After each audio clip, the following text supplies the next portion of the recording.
Bonjour. Le territoire et l'environnement vu par Antoine, c'est quoi? Alors là, nous sommes dans le domaine dans lequel il convient d'avoir une vision de ce que sera la commune à horizon de 20 ou 30 ans et pas simplement la vision de la prochaine mandature. Nous, notre conviction, c'est que nous ne devons pas bétonner cette commune et nous devons avoir une politique sensée de l'urbanisation. Pas une politique fermée, parce qu'il ne s'agit pas de restreindre de manière excessive l'accroissement du nombre de logements sur Arradon, mais en revanche, ce que nous voulons, c'est avoir une politique maîtrisée de cette croissance. Et nous nous situons à 400 logements, le nombre de logements que l'on devra avoir en plus dans les 10 prochaines années, et non pas à 750 ou 600 au minimum, tel que le prévoit le PLU.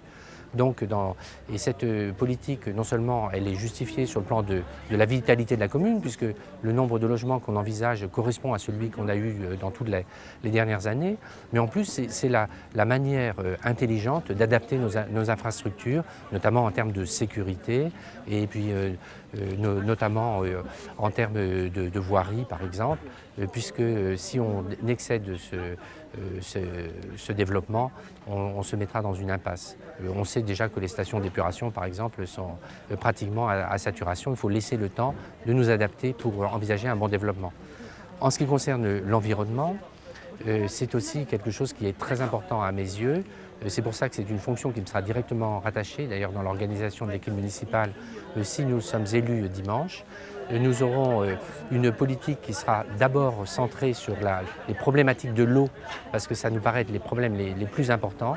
On a eu des incidents dramatiques pour les usagers ces derniers temps, notamment en termes de pollution. Ça a été le cas au Prat-Mer. On a eu des remontées d'eau usée, on a eu des inondations. Nous prendrons les mesures nécessaires pour que ces problèmes soient traités en urgence. Mais ça ne veut pas dire que nous ne ferons que ça. Nous aurons aussi une politique pour les chemins côtiers, par exemple les chemins doux, une politique de meilleur entretien et de développement d'un certain nombre de sentiers de campagne et des actions qui iront dans ce sens. Nous aurons aussi, et je terminerai par là parce qu'on n'en finirait plus de dire tout ce qui sera possible, mais nous développerons des chemins doux, par exemple, entre le Moustoir et Arradon, et également avec la commune de Plérin. On a eu un vieux projet qu'on compte bien réactiver dès que possible. Voilà, mais il y aurait bien d'autres choses à dire.